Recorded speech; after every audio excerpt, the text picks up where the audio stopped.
Hello students, welcome to UGT. आज का हमारा टॉपिक है क्रॉसिंग ऑफ चेक। तो क्रॉसिंग ऑफ चेक से पहले हम तो ये देखेंगे कि चेक का मतलब क्या होता है। तो नेगोशिएबल इंस्ट्रूमेंट एक्ट 1881 के सेक्शन 6 में हमको चेक की डेफिनेशन गिवन है। क्या है? A cheque is a bill of exchange drawn on a specified banker and not expressed to be payable otherwise than on demand। तो देखो, नेगोशिएबल इंस्ट्रूमेंट एक्ट के हिसाब से कितने इंस्ट्रूमेंट होते हैं? 3। एक प्रॉमिसरी नोट, दूसरा बिल ऑफ एक्सचेंज और तीसरा क्या है? चेक। तो चेक एक तरीके से बिल ऑफ एक्सचेंज ही है। बिल ऑफ एक्सचेंज में 3 पार्टी होती हैं, ड्रॉअर, ड्रॉई और पेई।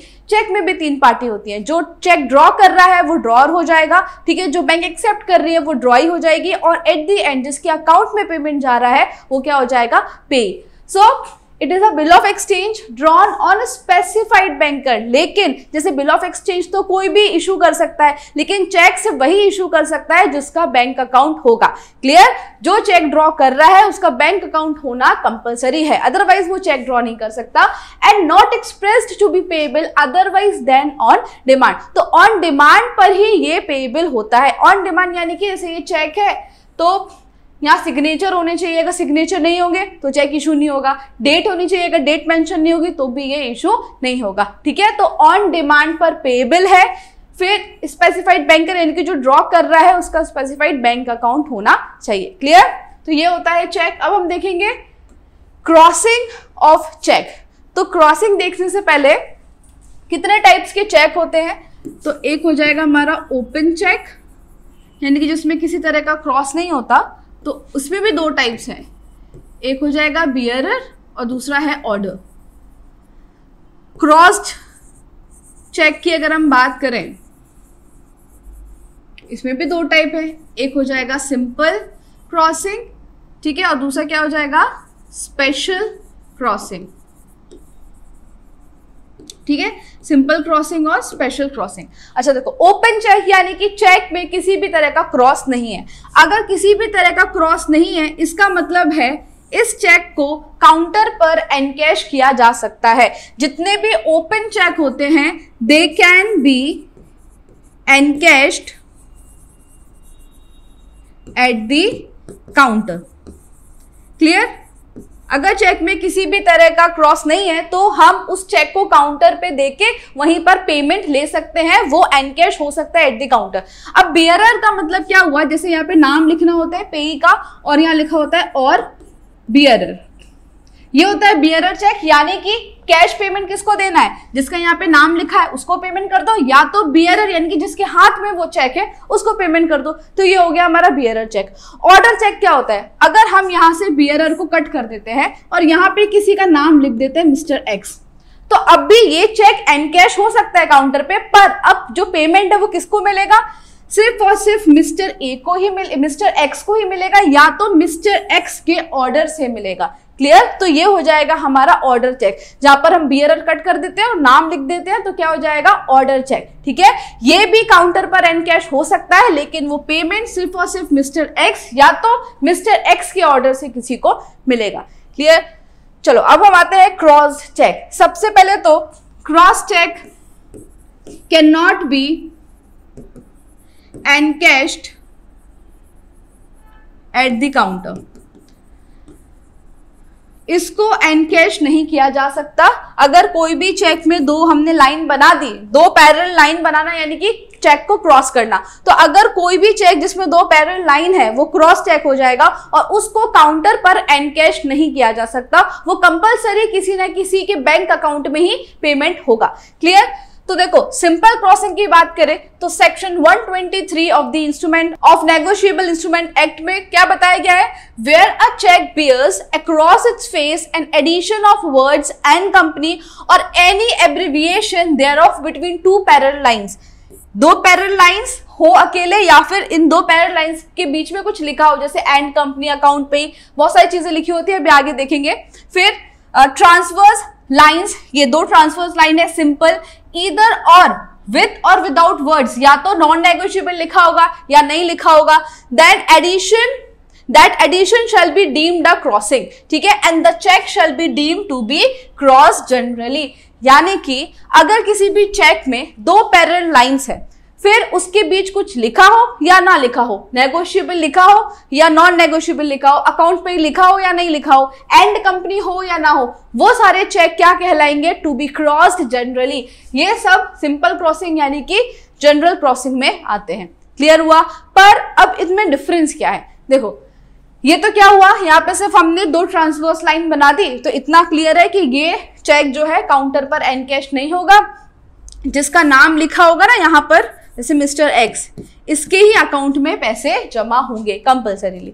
चलो फिर एंड कंपनी अगर हम देखें तो एंड कंपनी हो या फिर दो पैरेलल लाइंस हो, इन दोनों का एक ही मतलब होता है कि ये काउंटर पे एन कैश नहीं होगा, वो तो सारे क्रॉस चेक में होता है, लेकिन पेमेंट किसको होगा, जिसका यहाँ नाम लिखा होगा सिर्फ उसी को पेमेंट होगा।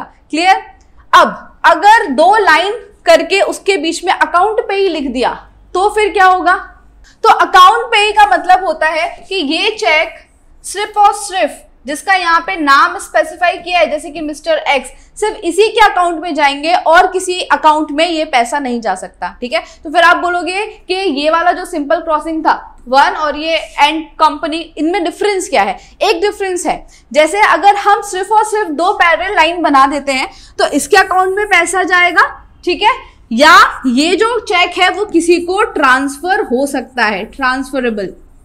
मिस्टर एक्स इस चेक को दूसरे अकाउंट में या किसी दूसरे के नाम पर ट्रांसफर कर सकता है अगर in case of parallel lines हो या इन कंपनी लिखा हो। लेकिन अगर अकाउंट पे ही लिख दिया, यानी कि ये चेक मिस्टर एक्स के अलावा किसी दूसरे अकाउंट में नहीं जाएगा, इसलिए ये चेक ट्रांसफर भी नहीं हो सकता। ठीक है, तो नॉन ट्रांसफरेबल। क्लियर हो गया डिफरेंस सिंपल लाइन का? और अगर अकाउंट पे ही लिखा हो तो उसका मतलब क्या होता है, यहां पे भी अकाउंट में इसी के अकाउंट में पैसे जाएंगे, लेकिन ये ट्रांसफर कर सकता है इस चेक को, पर अकाउंट पे ही में सिर्फ इसी के अकाउंट में पैसे जाएंगे और ये ट्रांसफर भी नहीं कर सकता। क्लियर? तो सिंपल दो पैरेलल लाइंस, अकाउंट पे ही लिखा हो वो और एंड कंपनी, ये दोनों तो सेम होते हैं। क्लियर हो गया? अब है नॉन नेगोशिएबल। तो अगर दो पैरेलल लाइंस के बीच में हमने लिख दिया नॉन नेगोशिएबल, तो उसका मतलब क्या होता है? नॉन नेगोशिएबल का मतलब नॉन ट्रांसफरेबल बिल्कुल भी नहीं होता। नॉन नेगोशिएबल चेक ट्रांसफर किया जा सकता है, पर इसका मतलब देखो, जैसे ए ने चेक दिया बी को, ठीक है, इसने क्या ए ने कुछ परचेज किया होगा गुड्स और सर्विसेज, उसके बदले में ए ने क्या दिया, बी को चेक दिया। अब ये चेक बी जो है वो अपनी बैंक में डिपॉजिट करने जा रहा था, पर रास्ते में उससे वो चेक खो गया। क्लियर? जो चेक था वो खो गया। अब ये चेक किसी को मिला, किसको मिला ये खोया हुआ चेक? तो एक्स को मिला। क्लियर? अब क्या है कि एक्स को भी पेमेंट करना था किसी को, ठीक है, एक्स को गुड्स एंड सर्विसेज के बदले में वाई को पेमेंट करना था। एक्स को किसको पेमेंट करना था? वाई को। तो एक्स ने क्या किया, ये चेक वाई को दे दिया। क्लियर? अब वाई जब ये चेक अपनी बैंक में डिपॉजिट करने जाएगा और वहां पर लिखा होगा नॉन नेगोशिएबल, तो जो बैंक वाले हैं वो एकदम सतर्क हो जाएंगे। यहां पर क्या होता है कि जो करंट होल्डर है उसका टाइटल प्रीवियस होल्डर से बेटर नहीं हो सकता। ठीक है, होल्डर नहीं, title of current holder can not be better than previous. ठीक है, करंट होल्डर का टाइटल प्रीवियस होल्डर से बेटर नहीं हो सकता है। यानी कि देखो, एक्स ने क्या ये चेक जेन्युइनली दिया उसको? ये चेक जो है वो एक्स का था ही नहीं, एक्स को तो मिला, तो यानी कि यहां पर एक्स का टाइटल बैड है। ठीक है, क्योंकि वो जेन्युइन चेक नहीं है, तो जिसकी वजह से वाई का टाइटल भी क्या हो गया, बैड हो गया, है ना। इसने यहाँ पे चोरी करा हुआ चेक दिया तो इसका टाइटल बैड, क्योंकि ये गुड फेथ में नहीं है, तो वाई का भी टाइटल क्या होगा, बैड ही होगा। अब यहाँ पर देखो, ये जो नॉन नेगोशिएबल वाला चेक था ये तो ट्रांसफरेबल है ना, यानी कि इतना तो क्लियर है कि नॉन नेगोशिएबल का मतलब नॉन ट्रांसफरेबल नहीं है, वो ट्रांसफर हो सकता है। लेकिन जब वाई ये चेक बैंक में डिपॉजिट करने जाएगा तो जो बैंक वाले हैं वो एकदम सतर्क हो जाएंगे जब उनको ये दो शब्द वहां पे दिखेंगे, नॉन नेगोशिएबल। अब जो बैंक है वो चेक करेगी कि वाई को ये जो चेक है वो कहां से मिला।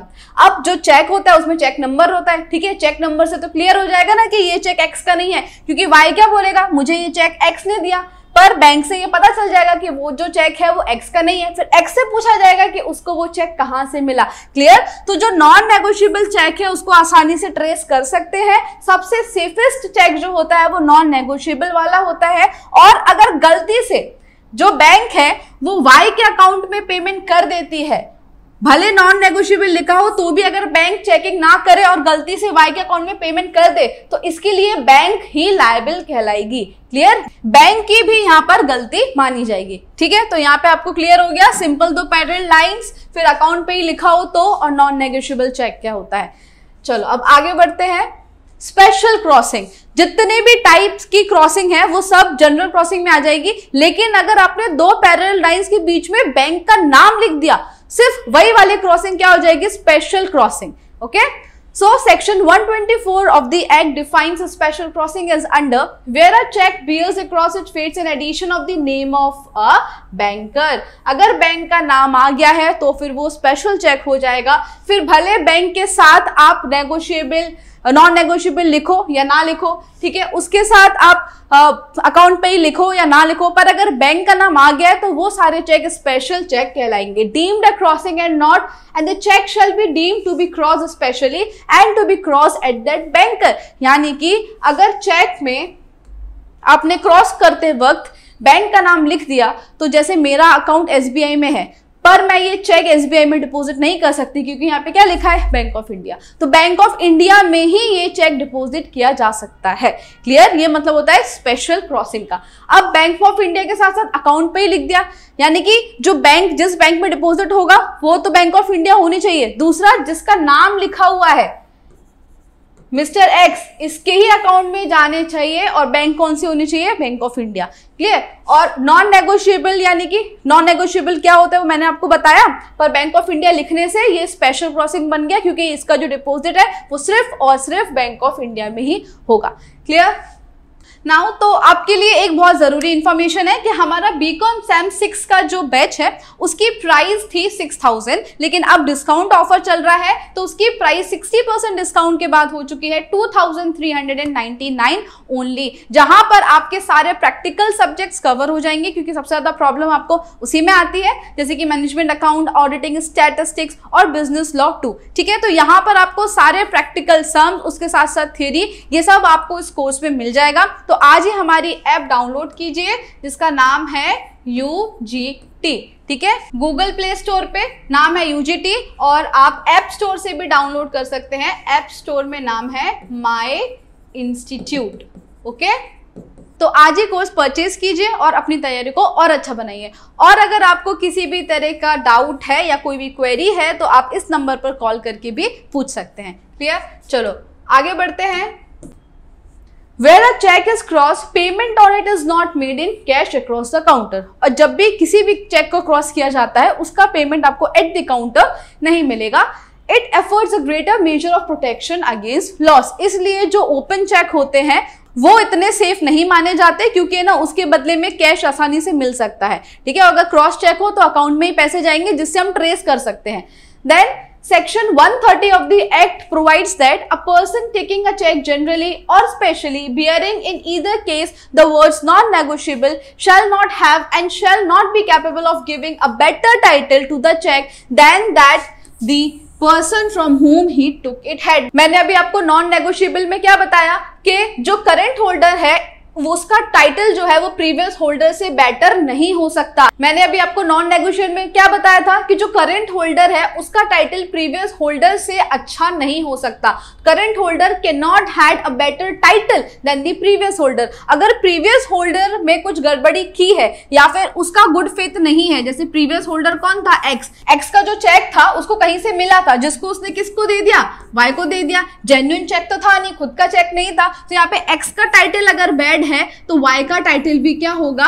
बैड ही होगा। और नॉन नेगोशिएबल वर्ड देखकर जो बैंक है वो पूरी चेकिंग करेगी। क्लियर? तो बस यहाँ पर वही लिखा है कि जो होल्डर है that shall not be capable of giving a better title to the check than which the person from whom he took it, जिससे वो चेक लिया गया है उसका टाइटल, जो करेंट होल्डर है उसका टाइटल जिससे वो चेक लिया गया है उससे बेटर नहीं हो सकता, ठीक है। तो इसलिए नॉन नेगोशिएबल जब लिखा हो चेक में तो वो सेफेस्ट चेक बन जाता है। फिर अकाउंट पेई का क्या है, these words on a cheque are a direction to a banker. यहाँ पे बैंक को एक ऑर्डर दिया जाता है कि जो भी पेमेंट होगा वो पर्टिकुलर उस पेई के अकाउंट में ही होना चाहिए। ये जो चेक है वो ट्रांसफर भी नहीं किया जा सकता। Okay, now section 125 of the act further stipulates that, और आगे क्या एक्सप्लेन किया गया है, where a cheque is uncross. देखो अगर चेक में किसी भी तरह का क्रॉस नहीं है तो जो होल्डर है उसको क्रॉस कर सकता है, जनरली या स्पेशली जैसा वो चाहे। फिर where a cheque is cross generally, अगर क्रॉस जनरली चेक है यानी कि जो सिंपल क्रॉसिंग है वो सब है तो होल्डर उसको स्पेशल क्रॉसिंग भी बना सकता है, यानी कि जैसे दो पैरेलल लाइंस है बस, तो मैंने क्या किया यहाँ एसबीआई लिख दिया तो अब ये चेक क्या हो गया, सिर्फ एसबीआई में ही डिपॉजिट होगा, तो हम ये कर सकते हैं। Where a check is crossed generally or specially, the holder may add the words non-negotiable। फिर जैसे ये जनरली क्रॉस हो या स्पेशल क्रॉस यानी कि एसबीआई, तो हम यहाँ पे नॉन नेगोशिएबल लिखकर उसको नॉन नेगोशिएबल यानी कि और सेफ बना सकते हैं। Where a check is crossed specially, the banker to whom it is crossed may again cross it specially to another banker, his agent for collection. तो जैसे हमने यहाँ पे स्पेशल क्रॉसिंग करके ये एसबीआई वाला क्रॉसिंग करके दिया तो ये कहाँ जाएगा, एसबीआई में, तो जो एसबीआई है वो उसको फिर से स्पेशल क्रॉस कर सकती है अगर उसको ट्रांसफर करने हो तो यहाँ पे it can be cross again specially to another banker, लेकिन हम नहीं कर सकते दोबारा क्रॉसिंग, जिस बैंक में हम दे रहे हैं वो क्रॉस उसको दोबारा से कर सकती है। क्लियर हुआ? तो ये था meaning of cheque and types of crossing of cheque. I hope आपको समझ में आया होगा। Thank you.